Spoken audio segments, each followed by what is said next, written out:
Adapun tentang penciptaan manusia, Allah berfirman, Afahasibtum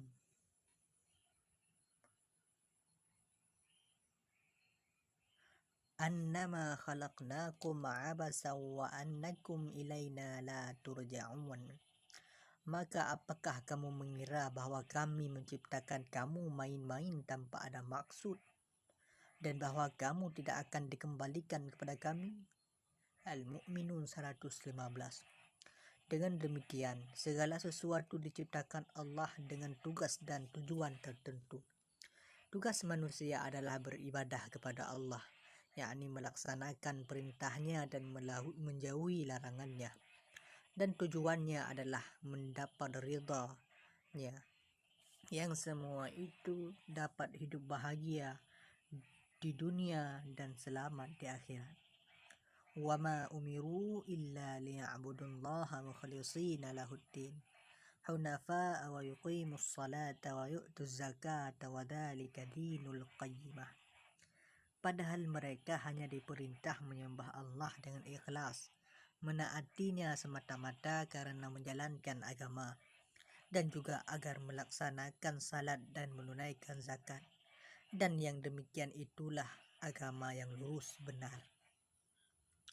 Allah Maha Esa dan tiada sekutu baginya. Dialah yang menciptakan manusia lalu menumbuhkannya, memberinya sarana kehidupan dan menjadikan tempat bergantung mereka. Dan kesemuanya itu Allah Maha Esa tidak membutuhkan siapapun untuk membantunya, dan tidak ada kekuatan apapun yang dapat menghalangi kehendaknya. Ini mengandung pengertian bahwa Allah lah satu-satunya pencipta, pemilik, pemelihara, pelindung, dan pengatur makhluknya. Semua ini merupakan keharusan yang hanya dimiliki Allah. Segala sesuatu yang dimiliki dan dinikmati oleh makhluknya, semuanya berasal dari kekhususan ini. Dan karena itu, hanyalah Allah yang berhak untuk disembah.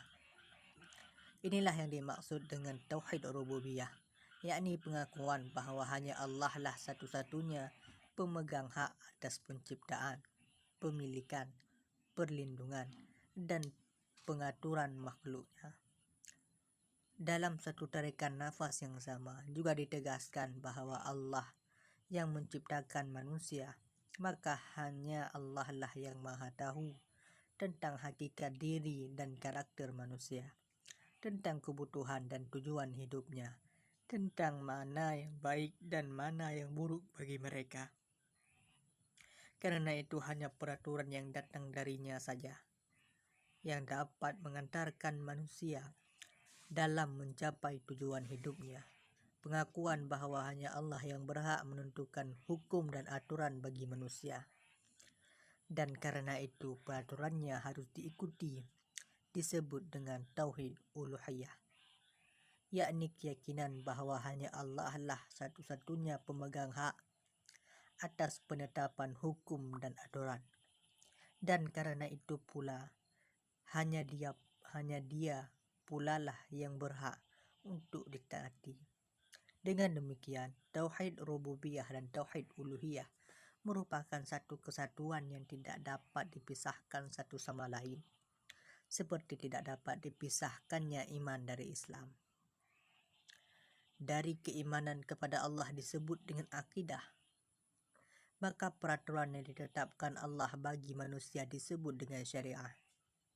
Orang yang beriman kepada Allah disebut mukmin, dan yang tunduk kepada peraturannya disebut muslim.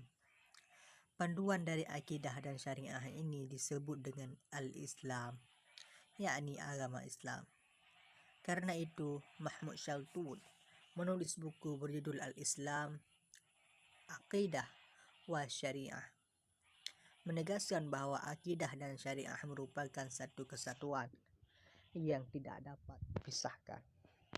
Kategori yang dibuat Mahmud Shaltut ini dibuat agak lebih rinci oleh ulama lain dengan membagi Islam dalam 4 aspek, yakni akidah, ibadah, muamalah, dan akhlak. Tiga aspek yang disebut terakhir merupakan rincian dari aspek syariah.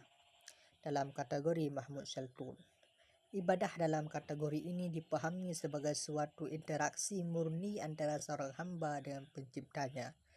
Dalam bahasa Arab, murni adalah mahdah. Karena itu, bentuk interaksi ini disebut dengan ibadah mahdah. Adapun interaksi antara seorang hamba dengan sesama hamba dan makhluk lainnya dikategori dalam muamalah. Sekalipun pada dasarnya muamalah adalah juga ibadah. Karena itu, muamalah acap disebut dengan ibadah tidak murni, ghairul mahdah.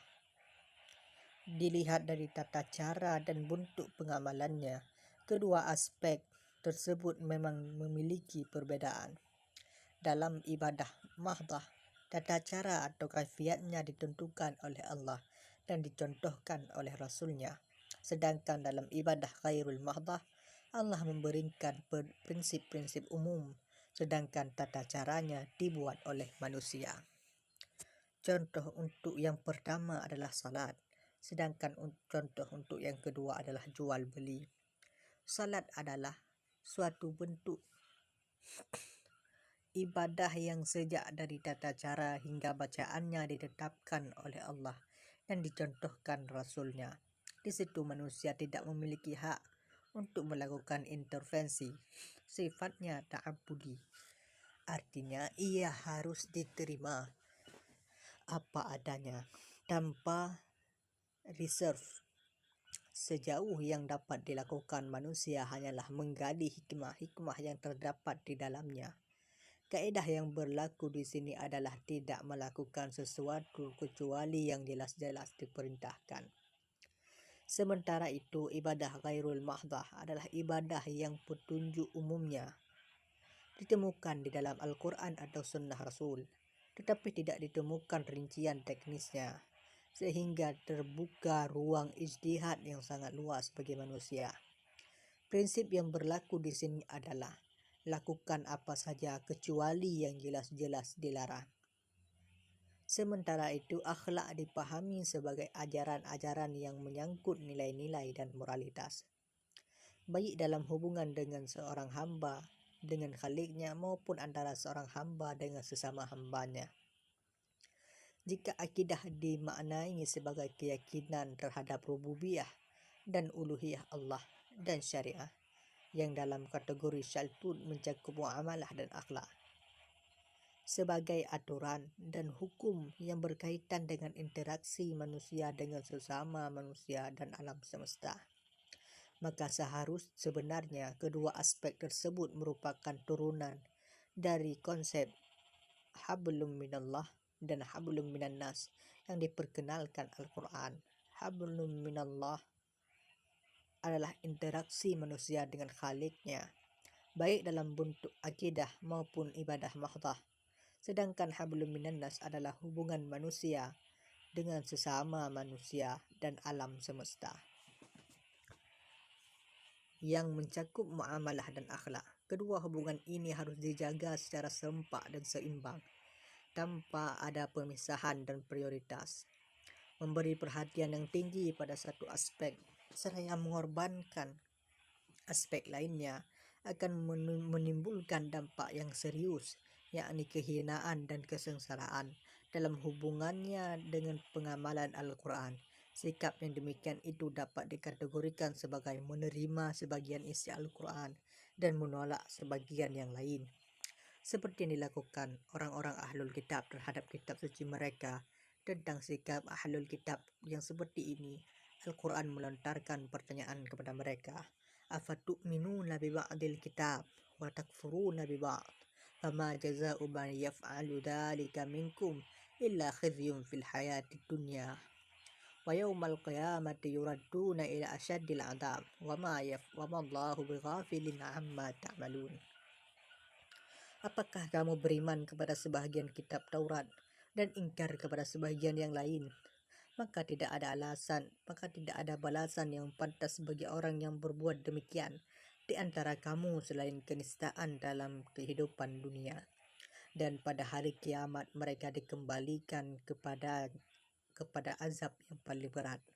dan Allah tidak lengah terhadap apa yang kamu kerjakan. Al-Baqarah 85. Masih tentang orang-orang ahlul kitab yang bersikap seperti itu, Al-Quran menegaskan, Duribat alaihimud dillatu aynama saqifu illa bihablin minallah wa hablin minan nas wa ba'u bighadabin minallahi wa duribat alaihimul maskanah. Mereka diliputi kehinaan di mana saja mereka berada, kecuali jika mereka berpegang pada tali agama Allah dan tali perjanjian dengan manusia. Mereka mendapat murka dari Allah dan selalu diliputi kesengsaraan. Ali Imran 112. Contoh ideal atas pengamalan kedua aspek ini adalah kehidupan yang dilaksanakan oleh Rasulullah.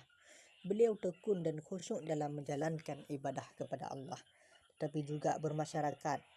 Bahkan pergi ke pasar, beliau menjalani kehidupan rumah tangga beristri, sekaligus bergaul dengan para sahabatnya. Lalu ketika kepada beliau dilaporkan tentang ihwal salah seorang sahabatnya yang menenggelamkan diri dalam beribadah kepada Allah seraya mengabaikan keluarganya, beliau pun memanggil sahabat tersebut dan menasihati, sesungguhnya pada dirimu terdapat hak yang harus engkau penuhi, dan pada dirimu terdapat hak untuk keluargamu. Melalui rincian aspek-aspek Islam tersebut di atas, dapat disimpulkan bahwa Islam sebagai akidah dan syariah memiliki ajaran yang menyangkut bidang-bidang yang sangat luas, mulai dari ibadah dalam pengertian sempit hingga interaksi sosial. Dari masalah individual, pribadi hingga kemasyarakatan. Singkat kata, Islam adalah suatu sistem nizam yang lengkap, yang mencakup semua segi kehidupan. Islam adalah agama dan negara, pemerintahan dan kemasyarakatan, moral dan kekuasaan, keadilan dan kasih sayang, peradaban dan perundang-undangan, ilmu pengetahuan dan hukum, kerja dan harta. Islam adalah akidah yang benar, sebagaimana halnya ia adalah ibadah dan muamalah yang sahih. Satu sama lain saling melengkapi dan sama sederajat. Pandangan bahwa Islam sebagai suatu sistem tidak saja diyakini oleh kaum muslim, tapi juga oleh Ghaib, seorang Islamis barat terkemuka. Ghaib mengatakan, Islam is indeed much more than a system of theology. It is complete civilization. Keyakinan bahwa Islam adalah suatu sistem hidup yang lengkap, bukanlah sesuatu yang berlebihan atau mengada-ngada. Sebab Al-Quran memang berbicara tentang banyak segi kehidupan, mulai dari beribadah dan kemasyarakatan, rumah tangga dan pemerintahan, pertanian dan peternakan, perdagangan dan pendidikan, perkawinan dan waris, perang dan perdamaian, sejarah dan kehidupan masa depan, dan lain-lain. Dalam salah satu ayatnya, Al-Quran menyatakan, وَنَزَّلْنَا عَلَيْكَ الْكِتَابَ تِبْيَانًا لِكُلِّ شَيْءٍ wahudan warahmatan wabusyra lil muslimin. Dan kami turunkan kitab Al-Quran kepadamu untuk menjelaskan segala sesuatu sebagai petunjuk, serta rahmat dan kabar gembira bagi orang yang berserah diri muslim. An-Nahl 89. Dalam ayat yang lain, Al-Quran menyatakan, wa ma min dabbatin fil ardi wala ta'irin yatiru bijanahaihi illa umamun amsalukum ma farratna fil kitabi min syai'in summa ila rabbihim yuhsyarun. Dan tidak ada seekor binatang pun yang ada di bumi dan burung-burung yang terbang dengan kedua sayapnya, melainkan semuanya merupakan umat-umat juga seperti kamu. Tidak ada sesuatu pun yang kami luputkan di dalam kitab, kemudian kepada Tuhan mereka dikumpulkan.